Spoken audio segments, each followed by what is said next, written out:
The late summer sun cast a golden hue across the tennis courts. That kind of warm, honeyed light that makes the world seem sharper, brighter, almost too perfect to be real. A crowd had gathered, elegant and radiant, their laughter echoing over the pristine lawns of the elite country club. At the center of it all stood a tall woman in a flawless white dress, a tennis racket dangling effortlessly from her hand. Her poise exuded confidence, the kind that felt untouchable. This was Clarissa Morrow, the young, ambitious CEO who had inherited her father's powerful empire. Facing her was a man who seemed painfully out of place. Aaron Holt, the janitor. His faded gray uniform clung to his weary frame, and his calloused hands gripped an old broom like it was a shield. To the wealthy onlookers, Aaron was nothing more than background noise, invisible, forgettable. But not today. Today, every eye was fixed on him. The air crackled with tension. Just moments earlier, Clarissa had laughed. A cruel, sharp sound that sliced through the murmurs of the crowd. "Beat me in tennis, and I'll marry you," she taunted, her words laced with arrogance. The crowd erupted in laughter. To them, it was a joke. A rich woman's cruel entertainment at the expense of the janitor.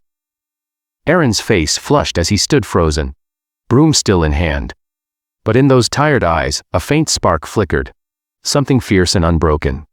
Before we move further, take a moment. If you believe in kindness, in second chances, and in the quiet strength of ordinary heroes, please like this video, share it with someone who needs hope today, and subscribe to Stories of Keenness. Your support helps us keep sharing stories that remind the world what compassion and courage truly look like. Aaron's life had never been kind. Years ago, he had been a promising tennis player, a college champion with a scholarship and a future gleaming with possibility. But life, as it often does, changed everything. His beloved wife fell ill shortly after their daughter was born. Medical bills consumed every penny he earned. And when she passed away, Aaron walked away from the game, from fame, from it all, just to be there for his little girl. He took whatever work he could find, even cleaning the very club where he once trained. Every mop stroke and every bucket carried one purpose: to make sure his daughter, Ara, had food, school, and dreams of her own. No one at the club knew the truth. To them, he was just the janitor. They never saw him sneaking onto the courts at dawn, practicing with a cracked racket and a heart that refused to die. They never saw him reading bedtime stories about heroes who rose again. Stories that mirrored the life he was quietly living. And now, here he stood, mocked and challenged before the same people who once cheered for players like him. Clarissa's words had thrown him into the spotlight he'd long abandoned. He could have walked away, and no one would have blamed him. But then, from the edge of the court, he saw her. Ara, clutching her worn teddy bear, her eyes wide and full of belief.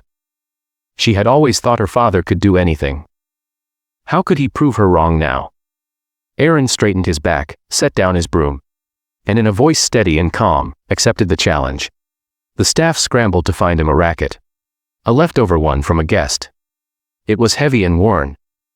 But when Aaron wrapped his fingers around it, it felt right. Clarissa smirked, spinning her racket with the grace of privilege. The crowd leaned in as the match began. Her first serve was lightning fast. But Aaron's response was flawless. His arm moved instinctively, returning the ball with effortless precision. Gasps rippled through the crowd. The janitor had returned the serve. Clarissa frowned, served again. Harder this time. But Aaron, powered by years of quiet resilience, returned it once more. His form was perfect, his movements graceful. Slowly, the laughter died, replaced by stunned silence. Every swing of Aaron's racket carried the weight of his struggles. The pain, the love, the endless nights he'd spent believing his life had meaning beyond what others saw. His body remembered every motion, every rhythm, every ounce of power he'd once possessed. Clarissa grew desperate. Sweat trickled down her temples as Aaron played with calm mastery. From the sidelines, Ara clapped and cheered, her smile shining brighter than the setting sun. The final rally came like a storm. Clarissa hit with all her might, but Aaron met her power with quiet resolve. His final stroke was clean, decisive, The ball shot past her reach and hit the court with finality. Game over. The janitor had beaten the CEO. The crowd fell silent, stunned into disbelief. Then, breaking through the hush came Era's joyful cry. She ran onto the court, leaping into her father's arms. Aaron lifted her high, tears glistening in his eyes. Tears he'd kept buried for years. For the first time, he wasn't invisible. The world finally saw him. Not as a janitor, but as a father. A fighter, a man of strength and grace. Clarissa stood frozen. Her pride crumbled beneath the truth she couldn't deny. She had witnessed something extraordinary. This man was no mere cleaner, he was a survivor. The crowd, once mocking, now rose in thunderous applause. Aaron didn't care about Clarissa's foolish promise. What mattered was his daughter's radiant smile, her unshakable pride. In that moment, he had given her something priceless.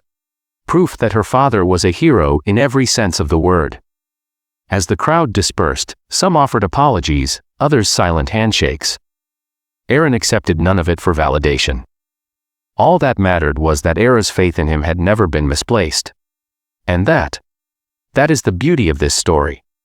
It reminds us that greatness often hides in the quiet corners of life. In the sacrifices of single parents, in the unseen struggles of those we overlook, in the hearts of people who keep fighting even when no one is watching. Before we close, take one more moment. If this story touched your heart, please like this video. Share it with someone who needs hope today, and subscribe to Stories of Kindness. Because no one is ever truly invisible. Not when kindness still exists.